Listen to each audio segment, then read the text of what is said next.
अस्सलाम वालेकुम नाजरीन, आप देख रहे हैं INN चैनल। मैं हूं शेख अहमद अली। इस न्यूज़ बुलेटिन में आइए नज़र डालते हैं दिन भर की बड़ी खबरों पर। चीफ मिनिस्टर रेवंत रेड्डी ने बरखी कटौती करने वाले ओहदेदारों और अमले पर शदीद बरहमी जाहिर करते हुए उन्हें इंतबाह दिया कि हुकूमत को बदनाम करने की साजिशों को बख्शा नहीं जाएगा। रियासत के किसी भी मकाम पर गैर ज़रूरी बरखी कटौती करने वाले ओहदेदारों और अमले के खिलाफ सख्त कार्रवाई की जाएगी, यहाँ तक कि उन्हें खिदमात से मुअत्तल भी कर दिया जाएगा। सेक्रेटेरिएट में गृह ज्योति स्कीम पर अमलवारी से मुतालिक एक आला सतही इजलास में चीफ मिनिस्टर ने बरखी ओहदेदारों से कहा कि फिलवक्त ज़रूरत के मुताबिक हुकूमत बरखी सरबराह कर रही है और हुकूमत की जानिब से किसी भी मकाम पर बरखी कटौती नहीं की जा रही है। उन्होंने कहा कि साबिक के मुकाबले में रियासत में बरखी की सरबराही में इजाफा हुआ है। चीफ मिनिस्टर ने हालिया दिनों रियासत के बाज़ मकामात पर बरखी कटौती के वाक़यात पर शदीद बरहमी जाहिर करते हुए कहा कि चंद ओहदेदार और अमला बरखी सरबराही के मामले में तसाहली से काम कर रहे हैं। रेवंत रेड्डी ने कहा कि हमें ऐसी इतलात मौसूल हुई हैं कि हुकूमत को बदनाम करने और बरखी की सरबराही से मुताल्लिक़ अवाम में गलत तासुर पैदा करने के लिए चंद अफराद साजिशें कर रहे हैं। इस तरह की साजिशों का साथ देने वाले ओहदेदारों और अमले के खिलाफ सख्त कार्रवाई की जाएगी। चीफ मिनिस्टर रेवंत रेड्डी ने चीफ सेक्रेटरी शांति कुमारी को हिदायत दी है कि वह अजला में जारिया मौसम गर्मा के दौरान पीने के पानी के मसले को हल करने के लिए आइंदा 2 दिन में जिला कलेक्टर्स के साथ इजलास मुनक्किद करें। चीफ मिनिस्टर ने कहा कि महकमे RWS में काम करने वाले अमले को तनख्वाहें अदा न किए जाने की इतलात मौसूल हो रही हैं, जिस पर ओहदेदारों ने बताया कि गुज़िश्ता 2 बरसों से RWS अमले को तनख्वाहें अदा नहीं की जा रही हैं। चीफ मिनिस्टर ने तनख्वाहों के बकाया जात की रकम फौरी तौर पर जारी करने की महकमे फाइनेंस को हिदायत दी। इस मौके पर चीफ मिनिस्टर ने ओहदेदारों को हिदायत दी कि ग्रेटर हैदराबाद म्यूनसिपल कॉरपोरेशन के तहत आने वाले इलाकों में पीने के पानी का मसला पैदा होने ना दिया जाए। ओहदेदारों ने बताया कि ग्रेटर हैदराबाद में पीने के पानी की सरबराही का कोई बड़ा मसला जारिया मौसम गर्मा में पैदा नहीं हो सकता। अगर चंद इलाकों में किल्लत पाई जाती है तो ऐसी सूरत में एलमपल्ली और नागार्जुना सागर से पानी हासिल करते हुए सरबराही को यकीनी बनाया जाएगा। इस मौके पर चीफ मिनिस्टर ने ओहदेदारों को मशवरा दिया कि वो शहर हैदराबाद में तलब के मुताबिक पानी की सरबराही का जायज़ा लेते हुए मुनासिब मंसूबे को तैयार करें। ओहदेदारों ने चीफ मिनिस्टर को बताया कि शहर के चंद इलाकों में पानी के टैंकर्स की आमद-ओ-रफ्त के दौरान पुलिस की रुकावटों का सामना है, जिस पर चीफ मिनिस्टर ने पुलिस के आला ओहदेदारों को हिदायत दी कि वो मौसम गर्मा के ख़त्म होने तक पीने के पानी के टैंकर की आमद-ओ-रफ्त में रुकावटें हायल ना करें। ओहदेदारों ने चीफ मिनिस्टर को बताया कि पीने के पानी के लिए आंध्र प्रदेश रियासत नागार्जुना सागर से 9 TMC से ज़ायद पानी हासिल कर रही है, जिस पर चीफ मिनिस्टर ने कहा कि इतनी बड़ी मिकदार में पानी का इस्तेमाल कहाँ होता है। मुनासिब आदाद व शुमार हासिल करते हुए दीगर ज़रूरियात के लिए पानी को आंध्र प्रदेश मुंतकिल होने ना दिया जाए।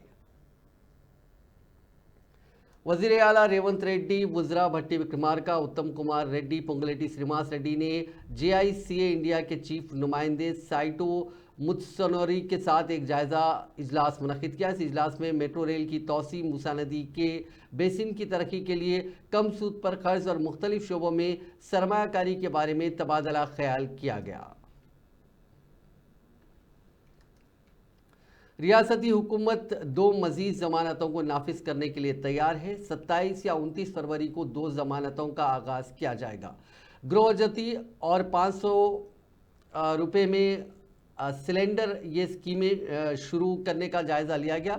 चीफ मिनिस्टर रेवंत रेड्डी ने गृह ज्योति और 500 रुपये में गैस सिलेंडर के निफाज के लिए फौरी तौर पर ज़रूरी तैयारी करने का ओहदेदारों को हुक्म जारी किया। आर्जी तौर पर चीफ मिनिस्टर ने 27 या 29 फरवरी को दोनों गारंटियों को शुरू करने का फैसला किया। चीफ मिनिस्टर ने ओहदेदारों को भी वाज़ेह हिदायत जारी की कि वो इस बात को यकीनी बनाएं कि प्रजा पालना प्रोग्राम के दौरान जिन लोगों ने दरख्वास्त दी है वो दोनों ज़मानतों के फ़वायद हासिल करें। चीफ मिनिस्टर रेवंत रेड्डी और डिप्टी चीफ मिनिस्टर भट्टी विक्रमार्का ने आज सेक्रेटेरिएट में काबीना सब कमेटी के साथ जायज़ा लिया। वुज़रा उत्तम कुमार रेड्डी, D श्रीधर बाबू, पोंगुलेटी श्रीनिवास रेड्डी और चीफ मिनिस्टर के chief adviser VM Narendra Reddy ने मीटिंग में शिरकत की।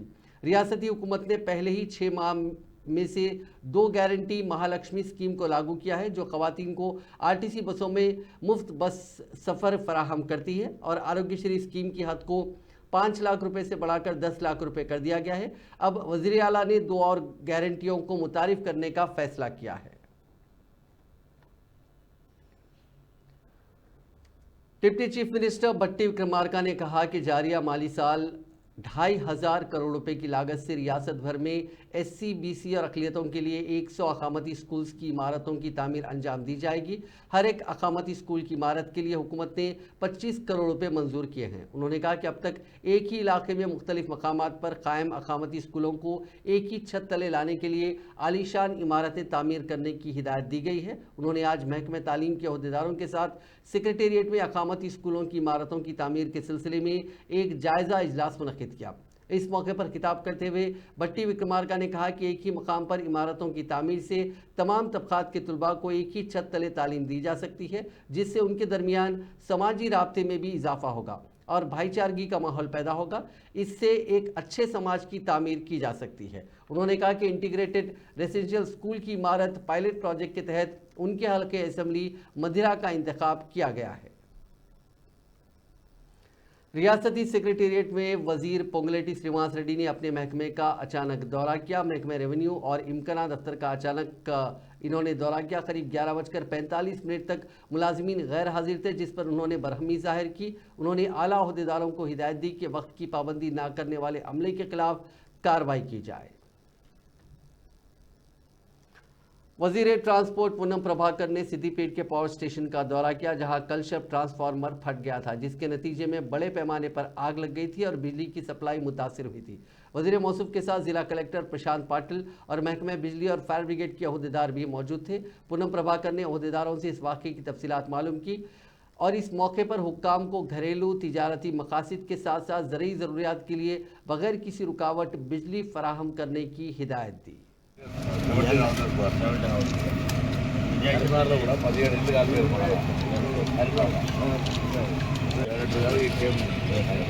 ఓన్లీ ఫైర్ డిపార్ట్మెంట్ చేస్తుంది ఆల్మోస్ట్ మనము అయిపోయిన తర్వాత Huzurabad all the fire department from జడ్జెల్ దుబ్బాక హుస్నాబాద్ రమేష్ లేడు ఫోటో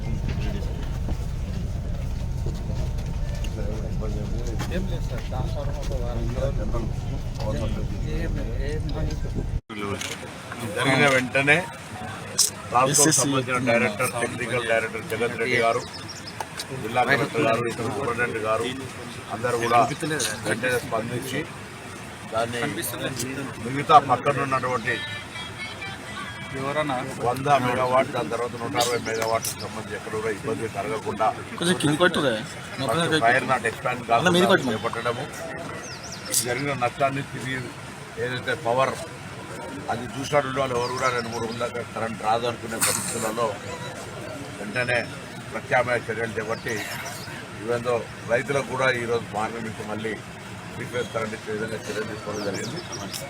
దాని యొక్క లైఫ్ స్పాన్ ప్రమాదానికి గురైందో దానికి సంబంధించినటువంటి దాదాపు 20-30 ఏళ్ల కింద పెట్టినటువంటి సిస్టమ్ అది. సో దానికి సంబంధించి వెంటనే మరమ్మతులు చేపట్టడం కానీ నూతన ఎలక్షన్ रियासत के 17 लोकसभा हलकों में पार्टी उम्मीदवारों के इंतखाब के सिलसिले में दिल्ली में 24 फरवरी को बीजेपी की मरकजी इलेक्शन कमेटी का इजलास मुनक़िद होने वाला है। इस इजलास में तेलंगाना में पार्टी उम्मीदवारों के इंतखाब के सिलसिले में तफसीली तबादला ख्याल किया जाएगा। इसी दौरान खबर ये भी है कि कांग्रेस भी अपने पार्टी उम्मीदवारों को जल्द खतियत देगी। इस सिलसिले में दिल्ली में एक इजलास बहुत जल्द मुतवक्को है। कांग्रेस पार्टी की जानिब से अब तक 309 एप्लीकेशंस उन्होंने रिसीव किए थे। इनमें से हर पार्लियामेंट्री हलके से 3-3 उम्मीदवारों के नामों को शॉर्टलिस्ट किया गया है। ये तवक्को की जा रही है कि बहुत जल्द इन नामों को खतियत दी जाएगी। तेलंगाना से राज्यसभा के लिए मुंतखब कांग्रेस के अनिल कुमार यादव ने इस यकीन का इजहार किया कि तेलंगाना की 17 लोकसभा सीटों में से कांग्रेस 14 पर कामयाबी हासिल करेगी। उन्होंने आंध्र प्रदेश की तिरुमला में मीडिया से बात करते हुए कहा कि तेलंगाना में कांग्रेस की जानिब से मुतारिफ करदा फलाही स्कीमात के जरिए अवाम में तब्दीली आई है। उन्होंने कहा कि नौजवान बीसी लीडर को कांग्रेस हाईकमान ने राज्यसभा के लिए भेजा है, जो काफ़ी खुशी की बात है। నాకు ముఖ్యంగా రాజ్యసభ సభ్యుడిగా కాంగ్రెస్ పార్టీ తరఫున మా అధినాయకురాలు సోనియా గాంధీ గారు, రాహుల్ గాంధీ గారు, మల్లికార్జున్ ఖర్గే గారు, కేసీ వేణుగోపాల్ గారు, దీపాదాస్ మున్షి గారు, తెలంగాణ రాష్ట్ర ముఖ్యమంత్రి పెద్దలు రేవంత్ అన్న గారు, ఉప ముఖ్యమంత్రి మల్లు భట్టి విక్రమార్క గారు వాళ్ళందరి ఆశీస్సులతోని ఈరోజు నాకు రాజ్యసభ సభ్యుడిగా ఎలక్ట్ చేయడం జరిగింది. ఎలక్ట్ అయిన తర్వాత మొదటిసారిగా వెంకటేశ్వర స్వామి గారిని దర్శించుకోవడానికి రావడం జరిగింది.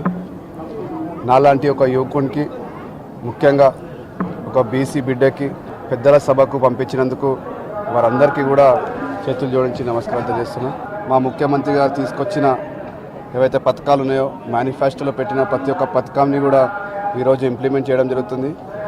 దాదాపు 10 बीआरएस दौरे हुकूमत में चरवाहों और यादव तबके को माशी तौर पर आगे बढ़ाने के मकसद के तहत अमल करदा बकरों की तकसीम की स्कीम में धांधलियां करने के इल्ज़ाम में 4 ओहदेदारों को गिरफ्तार कर लिया गया।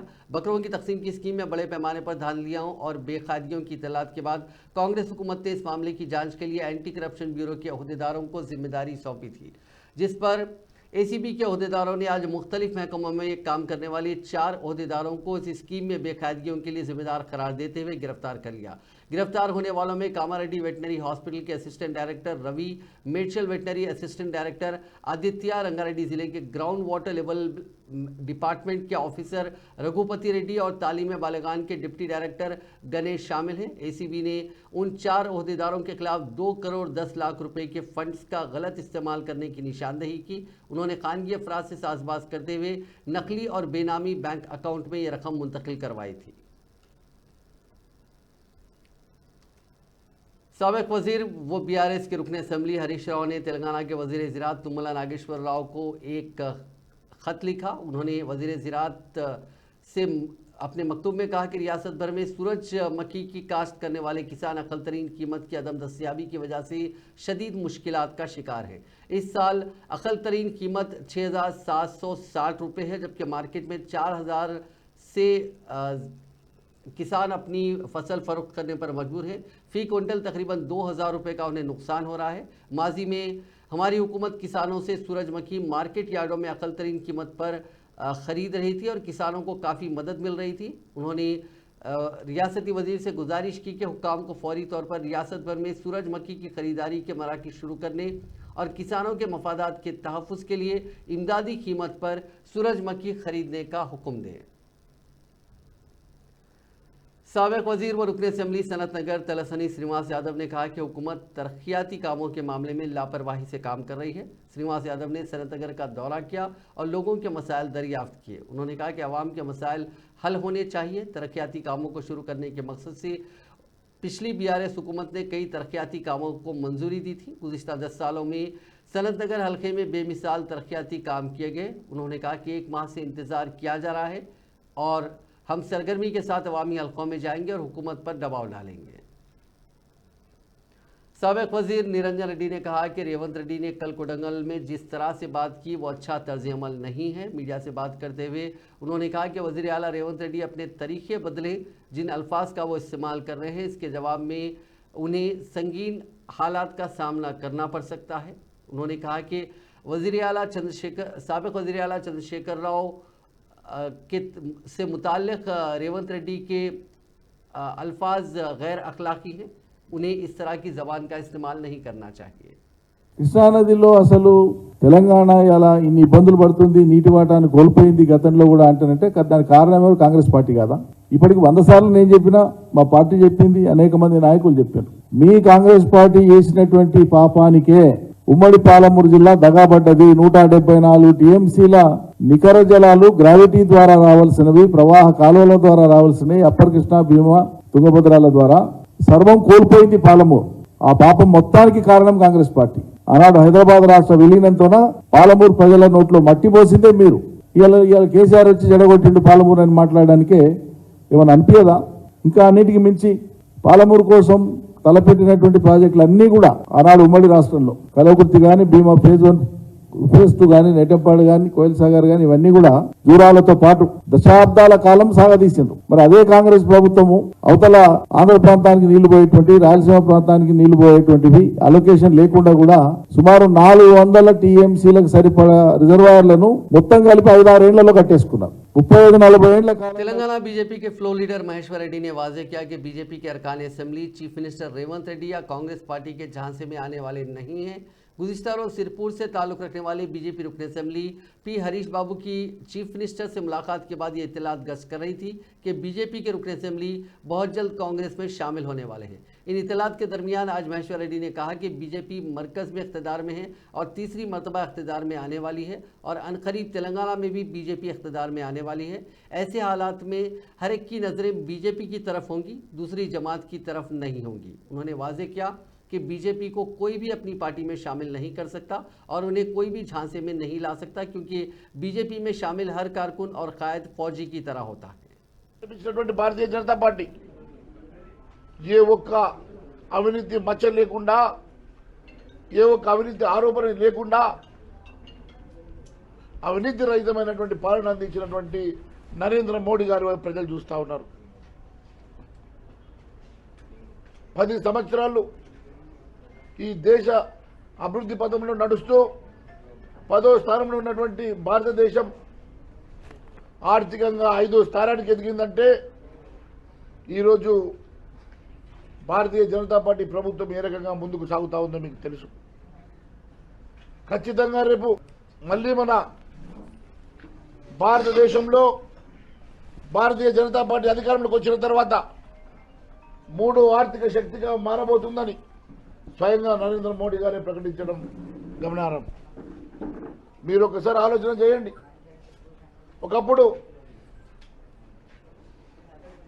పెద్దన్నగా ఉన్నటువంటి अमेरिका कूड़ा तेलुगुदेशम और बीजेपी के दरमियान इत्तेहाद पर बातचीत की जा रही है। अनकरीब इसका ऐलान किया जाएगा।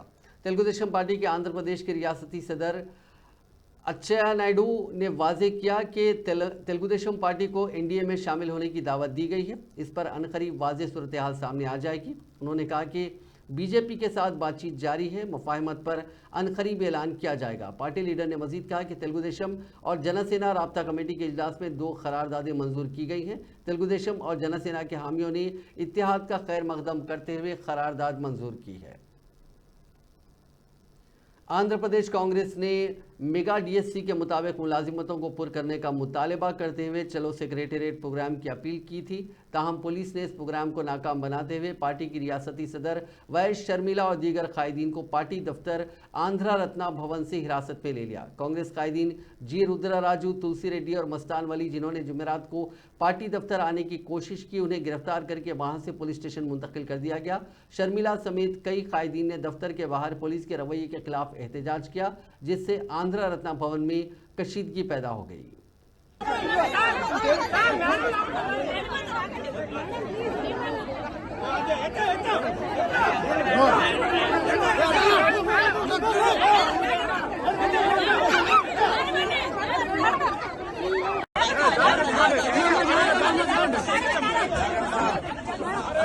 జాగ్రత్త.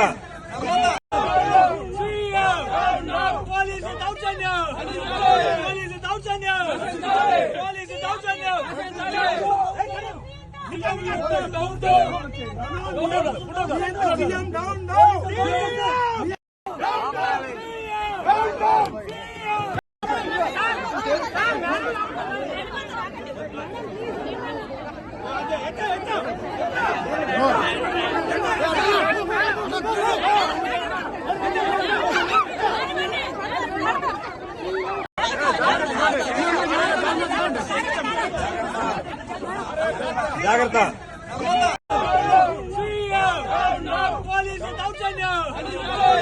దౌర్జన్యం